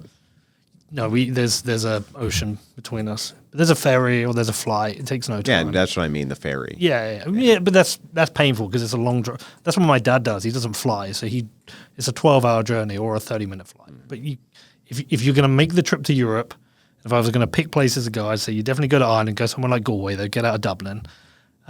London is cool, but there are other places outside of London in the UK that are worth seeing.